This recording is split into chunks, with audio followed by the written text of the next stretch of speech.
ya. Mas? Mas dari mana sih, Mas? Banyak nanya lo. Terus perempuan ini siapa, Mas? Halo, saya pacarnya Mas Tony, Keles. Emang situ siapa? Dasar cewek tahu diri. Saya ini istri kamu, Mas. Tega kamu, Mas ya. Lo mukul-mukul gue lo kalau mau ceramah. Lo pergi sono ke masjid, Mary. Istighfar, Mas, istighfar. Ih, istri kamu norak banget sih. Pergi nggak kamu dari sini? Pergi! Pergi nggak? Mas Tony sakit. Mary. Sering dia melakukan itu. Sering, bahkan sama anaknya Mas udah tanda tangan di atas materai gitu kan, biar nggak selingkuh lagi. Kalau selingkuh lagi bapak keluar dari rumah ini, tetap aja masih tetap juga. Oke, ini Pak Ustadz, suaminya bahkan sekarang sudah mulai berani.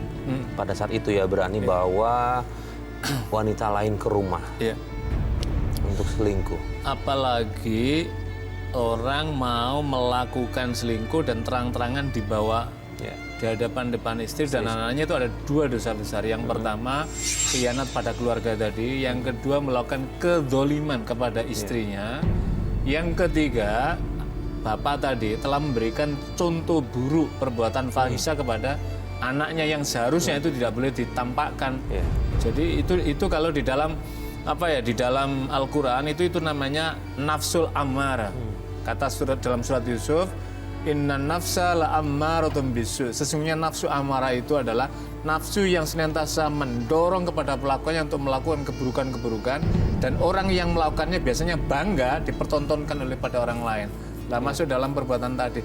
Ini kalau di dalam ketentuan agama, suami yang semacam ini adalah suami yang tidak baik, suami yang keji terhadap perilakunya pada istrinya, dan bahkan dalam Al-Qur'an ini sebenarnya istri sudah punya hak untuk mengajukan gugatan talak hulu, jadi gugatan cerai karena melihat tadi sudah melakukan kemungkaran di hadapan istrinya. Jadi kita masih bangga, ibu ini masih bertahan karena demi anaknya tadi. Ibu, setelah anak tahu sikap bapak ke anaknya kayak gimana, Bu? Anaknya itu jadinya benci sama bapaknya. Terus bapaknya juga sama sekali sudah nggak inget sama anaknya, Mas, karena bapaknya kan sudah lupa kali ya, jadi udah gila gitu sama perempuan-perempuan itu. Jadi udah diiniin sama setan ya. Jadi kayaknya dia udah nggak mikir ini istri ini anak, nggak mikir kayaknya. Memberi nafkah secara enggak, semenjak kenal wanita-wanita itu, dia pokoknya nggak pernah kasih nafkah, cuma kekerasan aja yang diberikan sama saya dan anak saya. Jadi selama ini ibu hidup dari mana boleh tahu? Saya bekerja, Mas. Bekerja, ya. Untuk ngehidupin anak saya itu sama makan saya. Astagfirullahaladzim, Pak Ustadz. Suami sudah melakukan selingkuh, tidak tanggung jawab sama anaknya. Ini dosanya berkali-kali gitu pasti kayak begini. Saya Mas Farid sebenarnya merinding mendengarkan cerita ibu ini ya. Ada suami dengan model perilaku yang sangat buruk. Tidak hanya buruk, sangat buruk. Pertama, perbuatan zina, saya ulangi, perbuatan zina itu dosa besar. Dua, melakukan perselingkuhan di depan istri itu juga merupakan kedoliman yang besar. Keempat, menampakkan keburukan, fahisha perbuatan di depan anak itu juga memberikan contoh yang sangat buruk kepada ini. Yang keempat, mengulang-ulang dengan pertanyaan itu juga perbuatan yang dolim di atas dolim.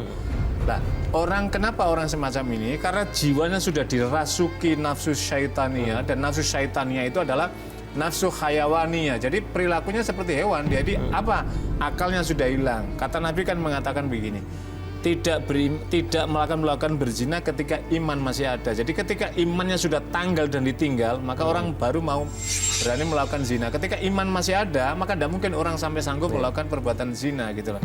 Lah, suami tadi itu kan sudah sangat jauh sekali, bahkan sampai berkali-kali tadi itu.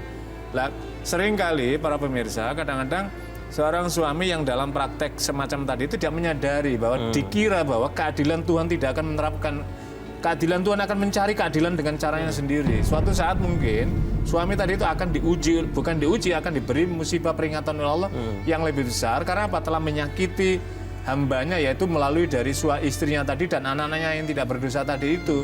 Tapi kadang-kadang orang tidak ada rasa ikhtiar waspada dan kemudian ada penyadaran diri gitu loh. Nah, akibatnya nanti kita nggak tahu nih bagaimana apa yang terjadi. Tapi saya berkeyakinan dalam banyak cerita ya, saya karena sering menerima konsultasi juga, itu di kemudian hari banyak orang mengalami karena itu melalui ini ibro yang luar biasa pada para pemirsa ini. Jangan mencontoh dengan yang tidak perbuatan baik ini, karena ini akan menghancurkan dia, keluarga dan anaknya, serta akan menghancurkan dirinya ketika Allah menerapkan keadilan. Bu Mary bertahun-tahun kuat ngadepin itu semua. Ya itu Mas, cuman makan hati aja ya. Saya sampai nggak punya daging kan, cuman sampai tulang doang gitu, sampai kayak tengkorak hidup Mas. Jadi kalau saya minta cerai dia nggak mau, tapi nyakitin terus. Anak saya pun juga jadi ikut sakit juga hatinya. Saya dengar Ibu Mary pernah niat mau bunuh diri, betul? Iya, 2 kali saya mau bunuh diri. Saya mau minum racun serangga Mas, karena udah nggak kuat. Ya Allah, saya udah nggak kuat ngadepin suami saya. Dia nggak pernah sayang sama saya dan anak saya. Sekarang dia nggak pernah nafkahin saya dan selalu selingkuh. Ya Allah, lebih baik saya mati. Lebih baik saya mati. Mama, jangan Mama. Nanti Dimas sama siapa? Maafin Mama, Dimas. Mama udah nggak kuat ngadepin bapak Istighfar kamu. Mama, istighfar. Maafin Mama. Jangan tinggalin Dimas Mama. Mama udah capek. Pak Ustadz, apakah ini adalah kadar keimanan dia? Oke, dia memang terganggu dengan perlakuan suaminya.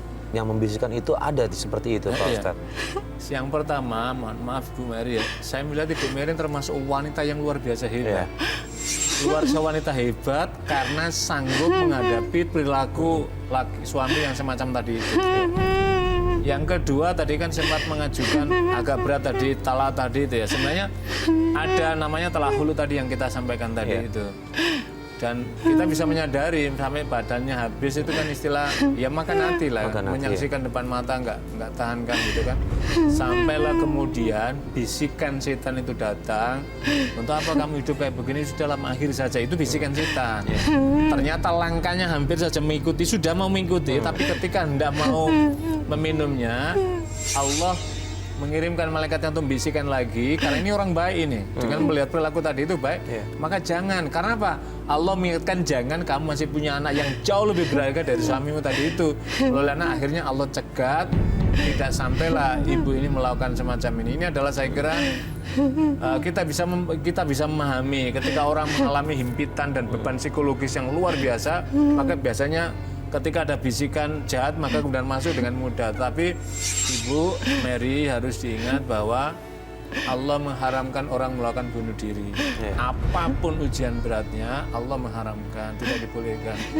Dalam Al-Quran menyatakan wala tulqu biaidikum ila tahluka, jangan kau jerumuskan, hancurkan dirimu dalam perbuatan membunuh